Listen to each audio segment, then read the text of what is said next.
बात करते हैं कलश स्थापना की। आखिर नवरात्रि में कलश क्यों स्थापित किया जाता है, साथ ही कलश स्थापना की सही और सटीक विधि क्या है, ये आज हम पंडित जी से समझने की कोशिश करेंगे। पंडित जी देखिए, अब मैं आपको कलश स्थापना की विधि बताने जा रहा हूँ और ये पूजा का बहुत महत्वपूर्ण अंग है। अगर आपने इसको सही से फॉलो कर लिया तो आप विश्वास करिए, जिसकी शुरुआत अच्छी होती है उसका अंत भी अच्छा होता है, और जिसकी शुरुआत अच्छी नहीं होती है उसका अंत भी दुखद होता है। इसलिए कलश क्यों रखा जाता है, कलश का क्या महत्व है, ये भी मैं आपको बताऊंगा। कलशस्य मुखे विष्णु कंठे रुद्र समाश्रिता कुक्षौ तु सागरा सप्त सप्तद्वीप वसुंधरा। कलश के मुख में विष्णु जी भगवान का वास होता है और कलश के कंठ में भगवान शिव का वास होता है। इसके मूल में श्रीहरि विष्णु ब्रह्मा के साथ ब्रह्मदेव भी निवास करते हैं।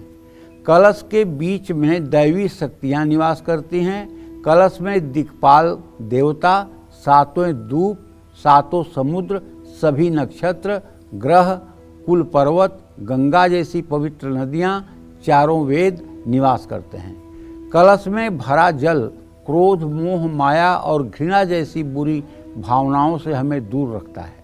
कलश को मंगल कामनाओं, शुभता और सुरक्षा का प्रतीक माना गया है। कलश स्थापना के लिए तांबे पीतल का कलश शुभ माना जाता है। अगर कांसे और पीतल का कलश नहीं है तो मिट्टी का कलश भी उत्तम है। सबसे पहले कलश के नीचे जौ बोया जाता है, तो उसे आप पहले से ही भिगा करके 24 घंटे पहले आज से ही रख दें और कल सुबह होने के पहले उसको निकाल करके पानी से छान करके रख दें और बालू और मिट्टी में उस मतलब कि जौ को मिला करके या सप्तधान्य को मिला करके उसकी एक गोलाकार ढेरी बनाएं वृत्ताकार, जिसमें कलश स्थापित हो। ठीक है, तो वो रोज़ अगर आप पूजा के समय जरा सा उस पर जल का छिड़काव करते रहेंगे तो ये खेतड़ी जो है बहुत अच्छे से उगेगी और ये आपके अनुष्ठान के फल का संकेत करेगी। जौ के ऊपर मिट्टी की परत डालें। अब कलश के कंठ पर कलावा बांधें। कलश के ऊपर कुमकुम से स्वास्तिक का चिन्ह बनाएं। कलश में शुद्ध जल, गंगा जल ऊपर तक भरें।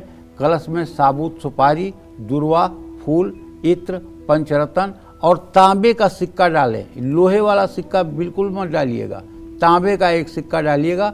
अगर तांबे का सिक्का न हो तो तांबे का एक छोटा सा टुकड़ा ही डाल दीजिएगा। कलश में, कलश के ऊपर उसके मुंह पर अशोक आम के 5 पत्ते रखें।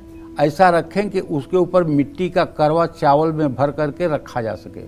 कलश का मुख ढक्कन से बंद करके आप रखें। अब आगे बताऊंगा कि उसके बाद क्या करना है, कैसे नारियल रखना है, कैसे आगे का विधान है, ये भी बताऊंगा। बहुत ध्यान से देखिएगा। जय मां विंध्यवासिनी।